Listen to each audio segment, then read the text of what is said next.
Idol Richard Channel.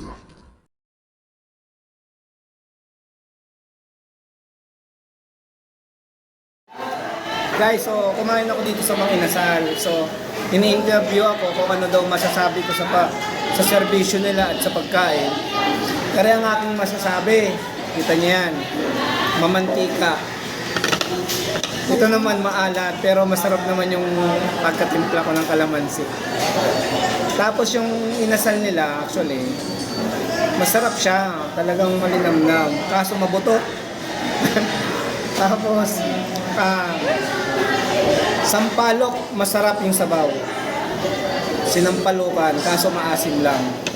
So yung serbisyo nila ng kanin, maya-maya ang dating, parang ano eh. Alam mo ba yun? Parang trap. Sabi ko, rice, dumating ka agad, di ba? Humingi ako ng tubig, nakailang basong tubig ako kanina. Nakailang basong tubig ako kanina pag-hingi sa iyo. Di ba, tatlo? Dinagdagan pa nung lalaki, dalawa, 5 baso kasi ang sarap ng tubig niya eh. May yelo. Nakailang kanin ako. Nakailang hingi akong kanin sa'yo. O, dalawa doon. O, di ba, bawin-bawi yung may binili kong 180. O, yan ang guys, yun ang masasabi ko.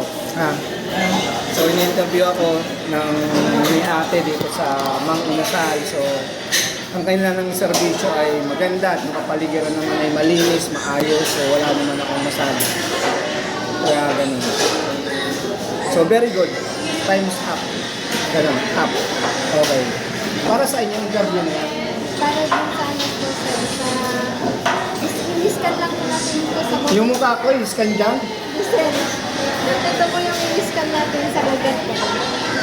Okay. Yung direct na mag-comment po. Ganun ba? O sige, may Google naman ako. Sige guys. Dito lang sa mga Inasal.